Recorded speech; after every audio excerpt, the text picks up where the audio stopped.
नमस्कार, स्वागत है आपका मेरे इस वीडियो में। इस वीडियो में हम लोग कोशिका विज्ञान के उन महत्वपूर्ण प्रश्नों को देखेंगे जो कि किसी न किसी एग्ज़ाम में पूछा हुआ है। आपसे आशा करता हूँ कि आप इस वीडियो को अंत तक देखना और ध्यानपूर्वक देखना, जिससे कि ये सारे प्रश्न आपको याद हो जाए। प्रश्न की ओर आते हैं। पहला प्रश्न है, किस कोशिकांग को आत्महत्या की थैली कहा जाता है? उत्तर हो जाएगा लाइसोसोम। लाइसोसोम को आत्महत्या की थैली कहा जाता है और लाइसोसोम में जो है ना जल अपघटकीय एंजाइम पाए जाते हैं। साथ साथ प्रश्नों को हम बताते जाएंगे, एक्स्ट्रा प्रश्न, जिससे है ना आपके जीके जीएस बहुत ही महत्वपूर्ण और मजबूत हो जाएंगे। ठीक। नेक्स्ट प्रश्न है, निम्नलिखित में से किस कोशिकांग को कोशिका का प्रोटीन कारखाना कहा जाता है? उत्तर हो जाएगा राइबोसोम। राइबोसोम को जो है ना प्रोटीन की फैक्ट्री कहते हैं। फैक्ट्री ऑफ प्रोटीन कौन कहलाता है? ये हो जाएगा राइबोसोम। नेक्स्ट प्रश्न, तारकाई की खोज किसने की थी? उत्तर हो जाएगा बोवेरी। बोवेरी ने तारकाई की खोज की थी और केंद्रक की खोज की थी रॉबर्ट ब्राउन ने। ये भी याद रखिए, केंद्रक की खोज रॉबर्ट ब्राउन, तारकाई की खोज बोवेरी, ठीक है, और माइटोकॉन्ड्रिया की खोज अल्टमैन। ठीक है, जो महत्वपूर्ण चीज़ें हैं बता दे रहे हैं, जिससे आपको जो है ना एग्जाम में काफ़ी मदद मिलेगा। और लाइसोसोम की खोज की थी डी डुवे ने। ठीक। नेक्स्ट है, अर्धसूत्री विभाजन होता है। अर्धसूत्री विभाजन कायिक कोशिकाओं में होता है और समसूत्री विभाजन जनन कोशिकाओं में होता है।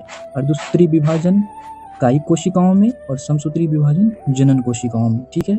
नेक्स्ट प्रश्न, कोशिका शब्द का प्रयोग सर्वप्रथम किसने किया था? उत्तर हो जाएगा रॉबर्ट हुक ने।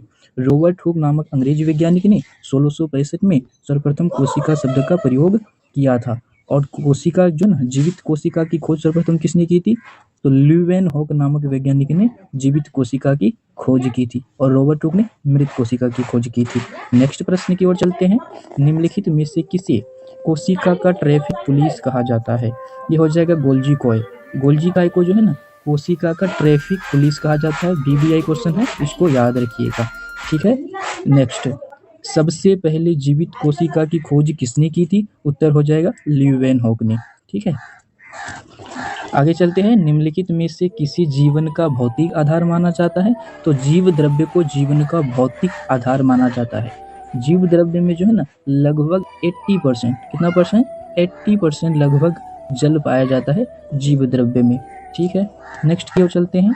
किस एक कोशिका अंगों को एटम बम के रूप में जाना जाता है? किसके रूप में? एटम बम के रूप में। तो ये हो जाएगा लाइसोसोम। लाइसोसोम एटम बम के रूप में जाना जाता है, यानी आत्महत्या की थैली। ठीक है। नेक्स्ट, निम्नलिखित में से क्या कोशिका का नियंत्रण केंद्र है? तो केंद्रक कोशिका का नियंत्रण केंद्र है और ये जो है ना मेन पार्ट्स है, प्रमुख पार्ट्स है कोशिका का केंद्रक। ठीक है। आगे चलते हैं। आरएनए अणु में थाइमिन के स्थान पर पाया जाने वाला नाइट्रोजनी आधार कौन सा है? हो जाएगा यूरेसिल। ये भी इंपॉर्टेंट क्वेश्चन है, इसको आप याद रखिएगा। ठीक है, यूरेसिल हो जाएगा। आगे चलते हैं। सामान्य मानव शरीर की कोशिकाओं में गुणसूत्रों की संख्या कितनी होती है? तो मानव शरीर में 46 गुणसूत्र होते हैं। 46 गुणसूत्र यानी 23 जोड़ा गुणसूत्र।